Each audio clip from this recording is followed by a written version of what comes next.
Assalamualaikum warahmatullahi wabarakatuh.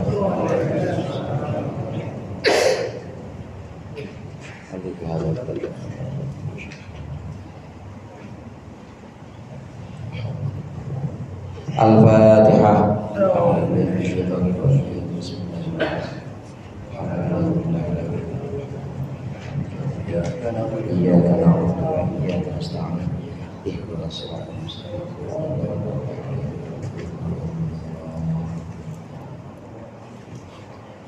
Bismillahirrahmanirrahim. Alhamdulillahil tullabi wa musahiril khairi liman yata'allamu. Thumma as-salatu wassalamu ala nabi wa alihi wa sahbihi jayudahu.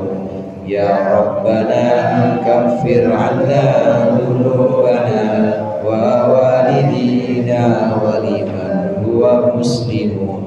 Nad'uka Allahumma 'ilman nafi'an bi yawmina ilal hisabi yaqum. Amin amin amin wa ya fattahu. Amin amin amin wa ya alimu. Alhamdulillahilladzi an'ama 'alaina bi anwa'in ni'ami wal lataifil ihsan wa faddalana 'ala sa'iri khalqihi bi ta'limil ilmi wal bayan.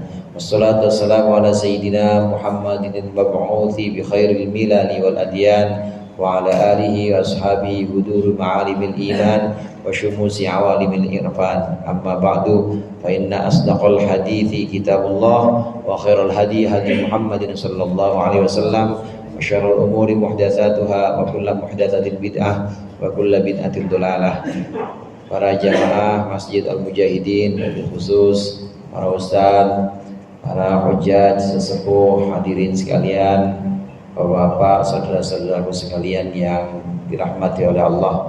Alhamdulillah, malam hari ini kita melaksanakan pengajian rutin kita, mengaji kitab Ta'limul Muta'allim. Mudah-mudahan hadirnya kita di sini mendapat ridha Allah. Ilmu yang akan kita pelajari menjadi ilmu yang bermanfaat dunia akhirat. Amin ya rabbal alamin. Pembahasan yang lalu kita telah berbicara tentang seyogianya untuk seorang santri atau orang yang sedang menuntut ilmu, seyogianya dia ini bersikap dermawan, karena termasuk yang bisa mempermudah masuknya ilmu ini bersikap dermawan atau bersikap bares, apalagi kepada saudara-saudaranya yang sesama santri atau kepada gurunya. Karena dengan memberikan infak atau dengan memberikan sedekahnya kepada temannya, teman yang sekamar satu kobong atau satu gotaan sama dia satu kamar, kebetulan memang dia nggak punya beras, ya berasnya dari kita.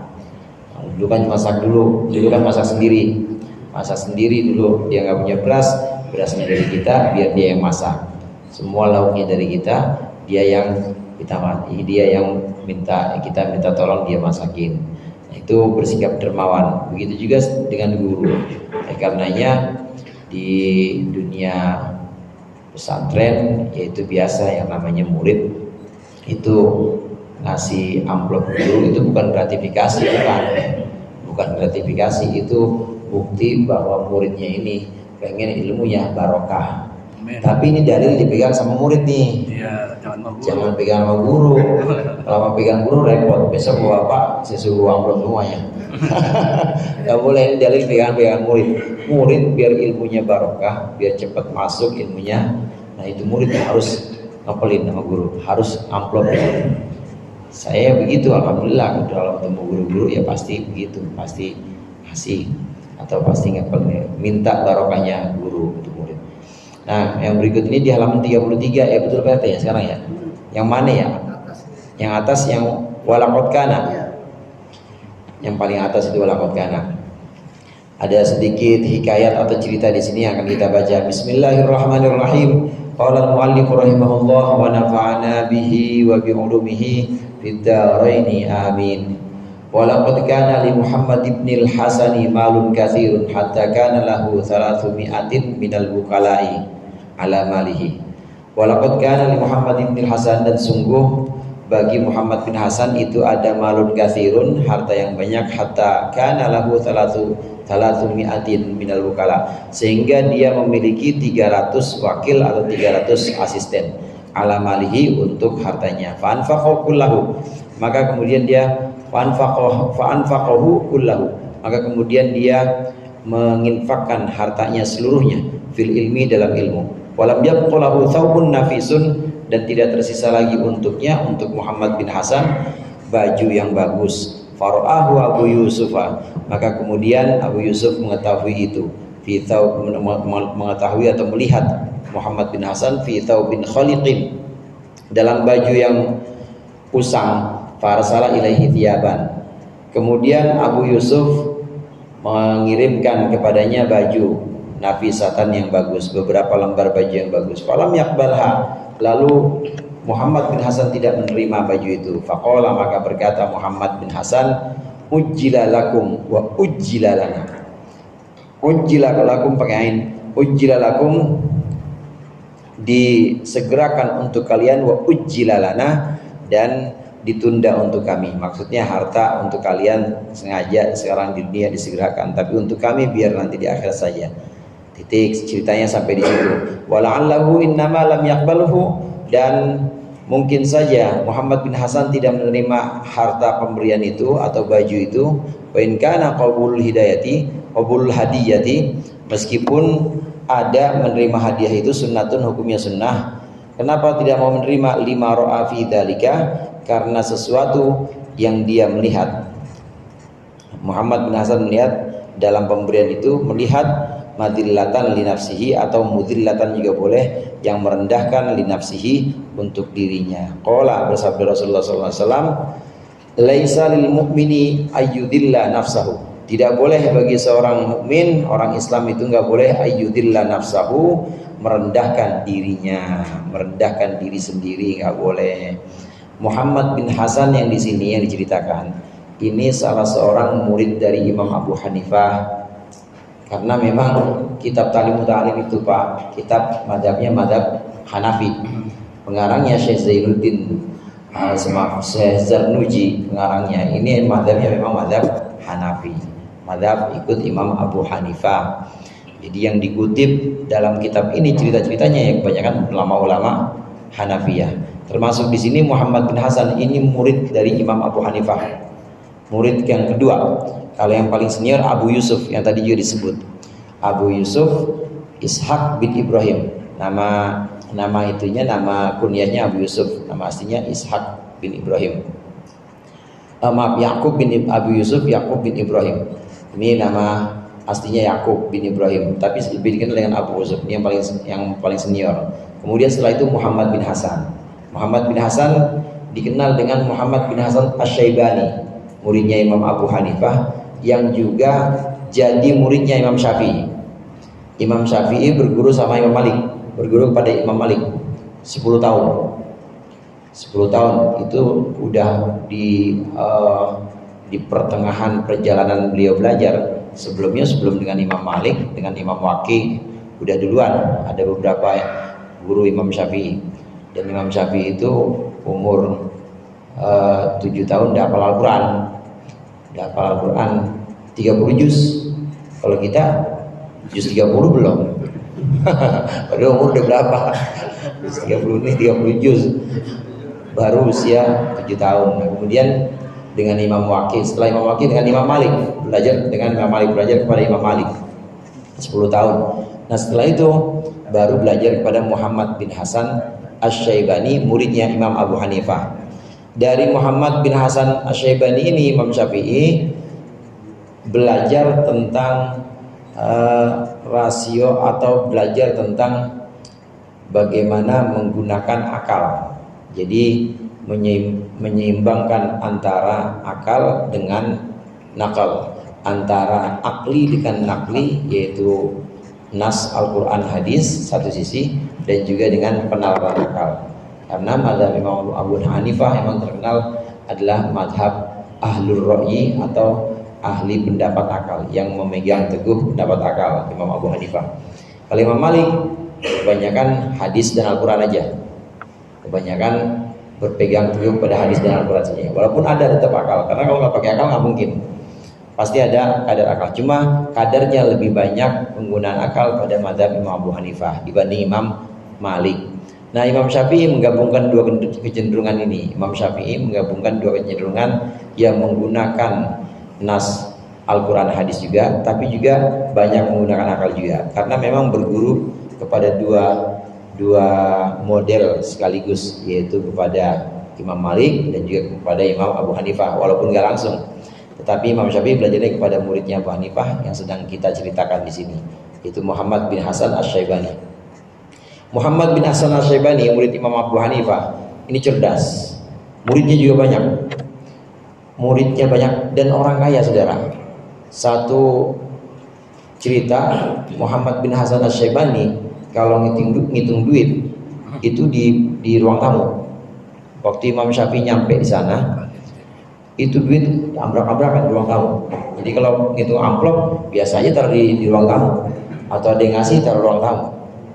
Imam Syafi'i bilang dalam hatinya, ini ulama kok dunia mulu ya, dan itu bisa dibaca. Ini sekarang ini duit ini mendingan buat orang Islam, orang yang nuntut ilmu, apa mendingan buat orang maksiat? Ya mendingan buat orang nuntut ilmu. Ya udah, jadi boleh nggak orang kaya? Ya boleh, kayak gitu, boleh. Nah dari situ Imam Syafi'i kemudian melihat dua gurunya ini, Imam Malik kaya, begitu juga Imam Muhammad bin Hasan Asy-Syaibani kaya juga, dua-duanya kaya. Nah, dari situ Imam Syafi'i juga orang yang kaya juga, kaya, tapi barber aja, ngasih aja, buat apa-apa tuh dikeluarin terus. Barber pokoknya pasti ngasih, kayak orang sini ya. Iya. Barber buat semakin kasih, nggak pernah lama ada di dia dikasih orang lagi. Imam Syafi'i. Begitu juga Muhammad bin Hasan. Sampai di cerita ini, Muhammad bin Hasan Asy-Syaibani ini kaya, uangnya banyak, dia punya asisten itu 300 orang. Asistennya yang biasanya nulisin, kalau nggak nulisin ya bantu-bantu yang lain 300 orang. Dan semua 300 orang itu cara kita ya dapat gaji lah.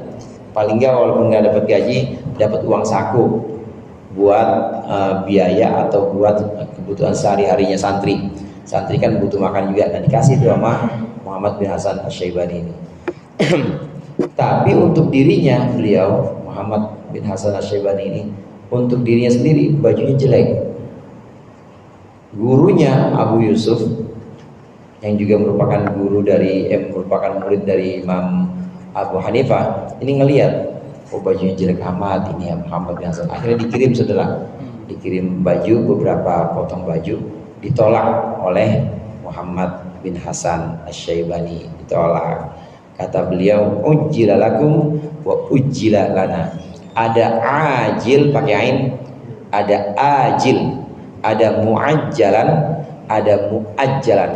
Kalau pakai ain, muajjalan atau ajilan, seperti di sini ujjila, ini artinya disegerakan.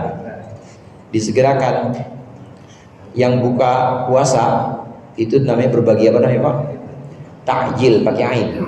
Berbagi takjil karena menyegerakan buka. Tapi kalau pakai hamzah takjil. Kalau pakai hamzah takjil atau ajil. Ajil itu tunda. Ditunda. Nah, orang Islam itu harusnya ya ujjila lana. Harusnya dunia itu memang ditunda buat kita orang Islam. Jadi bagaimana? Entar aja. Ngaji mah nggak usah nungguin upah.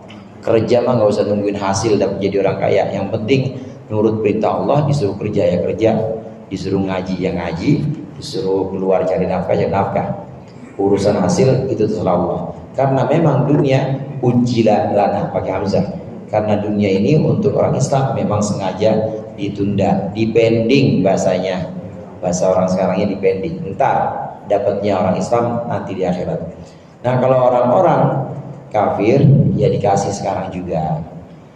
Beliau Muhammad bin Hasan Asy-Syaibani ini nggak susah, nggak kemudian bersedih dengan baju yang usangnya, enggak, malah tetap dia bisa memberikan nafkah kepada banyak asistennya. Tapi begitu dikasih baju yang bagus nggak mau, ditolak juga. Memang dasarnya menerima pemberian itu sunnah Pak. Menerima pemberian, kita ngasih, kita dikasih sama orang, itu kalau memang kita nggak minta, itu sunnah diterima. Jadi nanti kalau pulang ngaji ada yang ngasih bapak amplop nggak pernah minta, itu terima aja, karena memang sunnah. Menerima pembelian itu umumnya sunnah. Jangan ditanya boleh mana. selama kita nggak minta. Tapi kalau kita minta nggak boleh. Kalau kita minta, apalagi ngarep-ngarep nih, kalau ada kayaknya gue dikepelin nih, kayaknya kalau ada nggak boleh. Selagi ada itu maka harus dihilangkan perasaan itu atau ditolak sama sekali, nggak usah diambil. Kalau ada kalau ada perasaan itu. Tapi kalau tidak ada perasaan itu memang harus diterima, sunnahnya diterima yang namanya pemberian. Tapi beliau Muhammad bin Hasan Asy-Syaibani ketika diberikan baju, dikirimkan baju oleh gurunya, ditolak karena memang melihat kalau saya nerima baju ini kayaknya saya rendah banget. Emangnya siapa saya? Katanya begitu. Kayaknya rendah banget. Ini bukan rendah karena direndahkan oleh Abu Yusuf, bukan, tapi memang orang Islam nggak boleh ngemis. Orang Islam nggak boleh ngarep-ngarep. Karena sabda Rasulullah, laisa lil mu'min ayyudilla nafsahu. Orang Islam nggak boleh merendahkan dirinya dengan ngarep pemberian orang, nggak boleh. Harus punya mentalnya, mental ngasih, saudara. Jangan mentalnya mental dikasih, harus mentalnya mental ngasih. Kayak orang-orang Ansor. Orang-orang Ansor kan mentalnya mental ngasih semua. Begitu kaum muhajirin datang ke Madinah, semuanya dikasih sama kaum Ansor. Apa aja? Ya rumah sebagian dibagi, kemudian perdagangan untuk usaha, untuk menjalankan perekonomian mereka masing-masing dikasih modal juga. Jadi mentalnya memang mental memberi, dan itu akan terbawa terus. Itu yang namanya tabiat atau karakter. Kalau udah jadi karakter, udah jadi tabiat, maka itu yang namanya akhlak. Dan akhlak itu melakukan sesuatu nggak peduli orang lihat apa enggak, jadi udah nempel sama kita, nggak peduli keadaan berubah kayak bagaimana, dia tetap melakukan hal itu karena itu udah jadi tabiat, udah nempel jadi akhlaknya dia. Lain kalau baru coba-coba atau baru amatiran, baru nyoba-nyoba belajar sehari 2 hari, ngasih, masukin kotak, ada satu gini masukin lagi. Besok kan ada Ustaz Sanwan ini dimasukin lagi, rada gedean. Baru belajar 3 hari, kagak ada Ustaz Sanwan, gak ada Ustaz Matroji, udah gak usah masukin. Namanya belum nempel, itu belum jadi tabiat. Nah tapi kalau sudah sering memberi, kita terus berlatih seperti itu, dan kita yakin betul bahwa orang Islam itu nggak boleh merendahkan dirinya dengan menengadahkan tangan, tapi justru lebih baik ngasih. Itu dilatih terus sampai nempel, maka jadi yang namanya tabiat itu jadi yang namanya akhlak. Akhlak kalau udah jadi akhlak, maka melakukan sesuatu dia nggak peduli orang mau ngelihat apa enggak, karena udah nempel jadi sifat dia. Yang melihat ya cuma Allah, dia nggak peduli di masjid ada CCTV apa enggak nih. Dia nggak peduli ada yang ngelihat apa enggak nih. Pokoknya itu udah jadi tabiat dia, tabiat untuk memberi. Seorang Islam itu harus lebih yakin bahwa dia itu adalah orang yang memberi, bukan orang yang menerima. Harus seperti itu, seperti yang diceritakan di sini. Ada di sini mudillah. Mudillah itu ada kata-kata, bentuk kata lain dari kata yang sama ini, namanya tadallul. Tadallul itu merendahkan diri. Kemudian lawannya tadallul namanya takabur. Ada orang guru nih, misalnya guru aja deh yang contoh indah. Ada guru, dia ngerasa lebih mulia, lebih suci dibanding kecoa, takabur dia. Dalam hatinya ada begini amat kecoa ya. Dalam hatinya ada perasaan mulia, lebih mulia dibanding kecoa, makhluk Allah. Dia ngerasa dalam hatinya lebih mulia dibanding kecoa, misalnya takabur dah. Takabur. Apalagi orang, dibanding orang. Tapi nggak boleh juga tadallul. Tadallul itu merendah seperti ini. Rendah, memis-memis, Atau satu kondisi dia karena yang datang lurah, jangan kan lurah, presiden, yang datang presiden.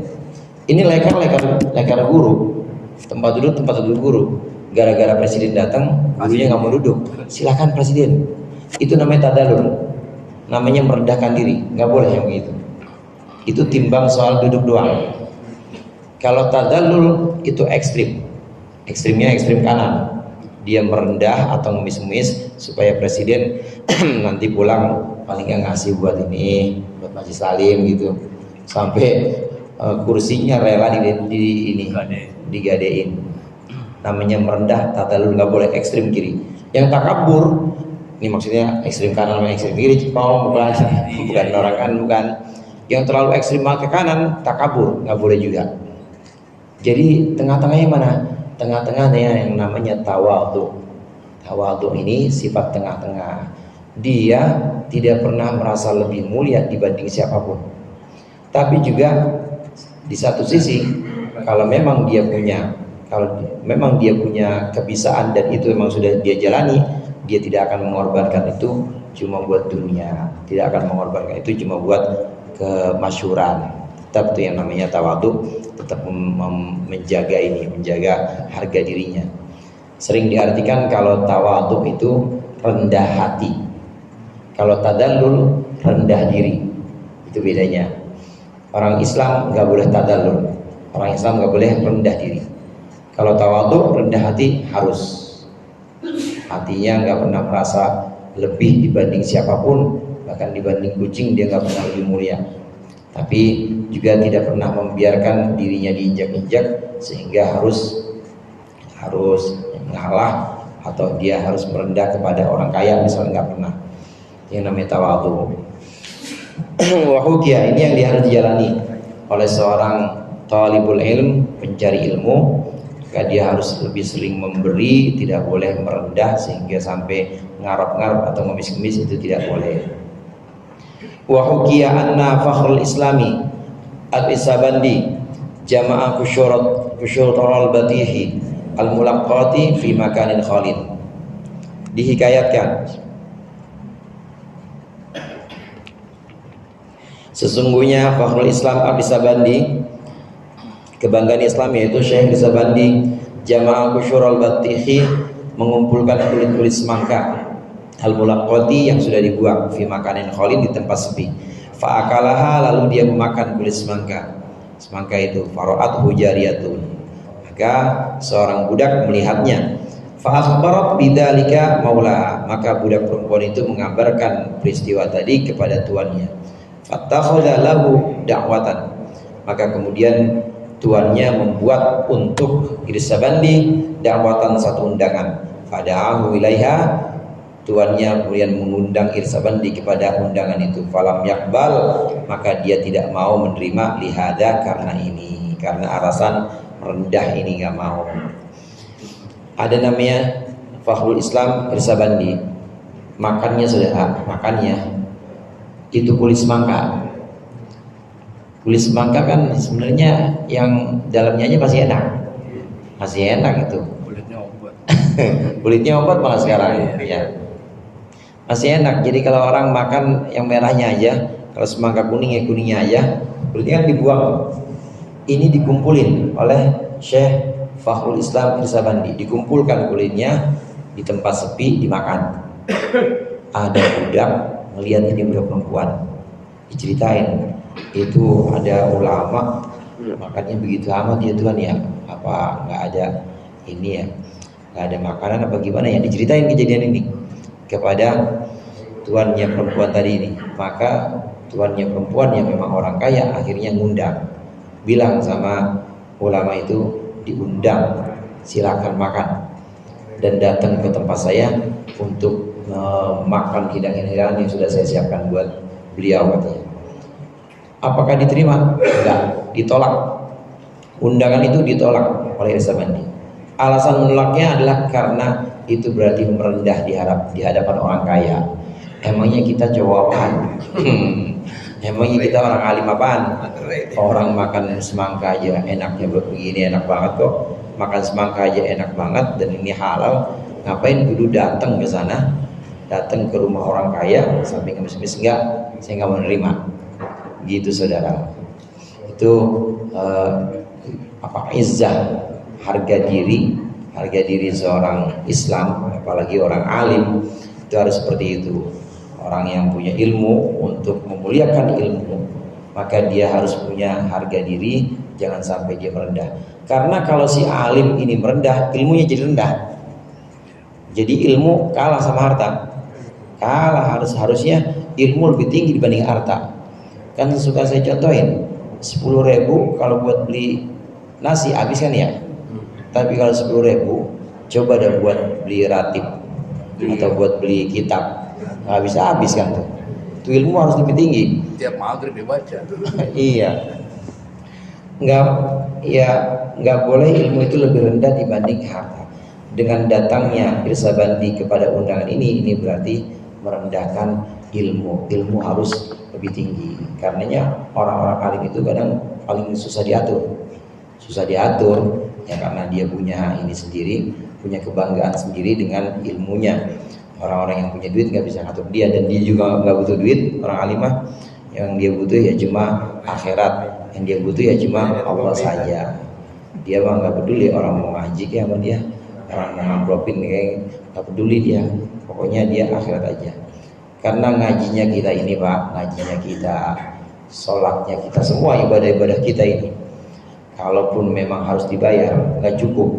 Dengan dunia itu nggak cukup. Sholat 2 rakaat aja khairun minad dunya wa ma fiha. Itu sholat 2 rakaat. Ilmu tentang sholat juga begitu. Jadi nggak cukup kalau ditakar dengan dunia, dan memang nggak boleh kita mengharapkan dari ibadah itu, kita mengharapkan dunia itu nggak boleh, harus akhirat saja. Ini untuk untuk menegaskan bahwa ilmu, kemudian ibadah, dan segala perkara yang sifatnya akhirat itu lebih mulia dibanding dunia. Maka nggak boleh di bawah harta, nggak boleh tunduk di bawah orang-orang kaya, itu nggak boleh. Orang yang tawaduk atau orang yang merendah di hadapan orang soleh kaya, tapi dia merendah karena kayaannya, dhahaba thulutsa dini, hilang 2/3 agamanya.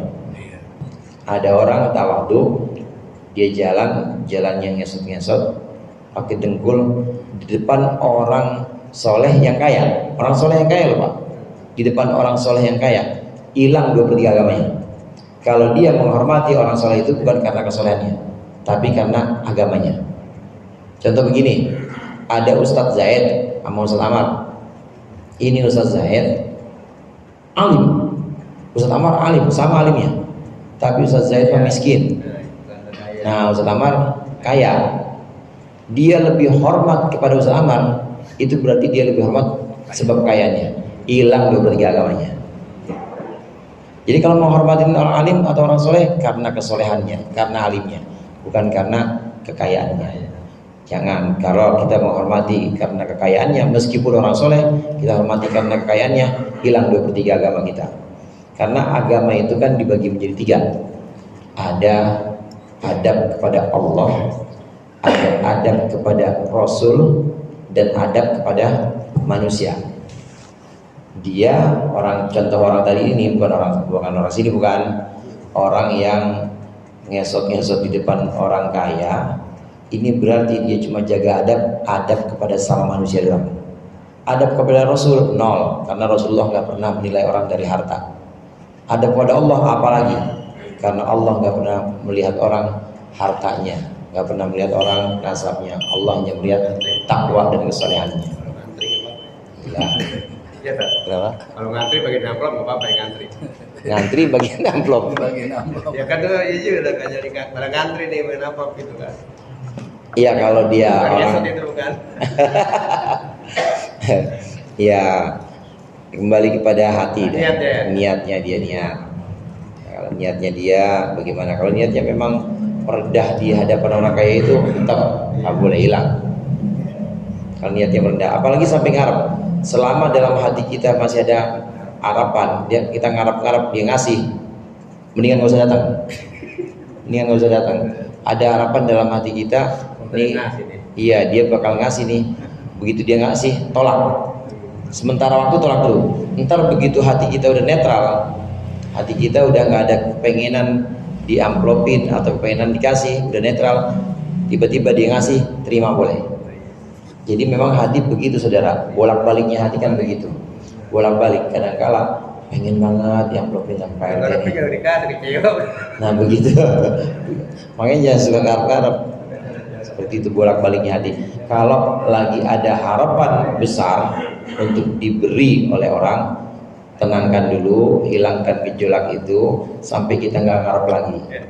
Kalau udah kita nggak ngarep, kemudian tiba-tiba dikasih, boleh terima tuh yang begitu. Karena sesungguhnya pemberian dari manusia yang tidak pernah kita minta dan dalam hati kita nggak pernah mau, itu sesungguhnya adalah pemberian Allah.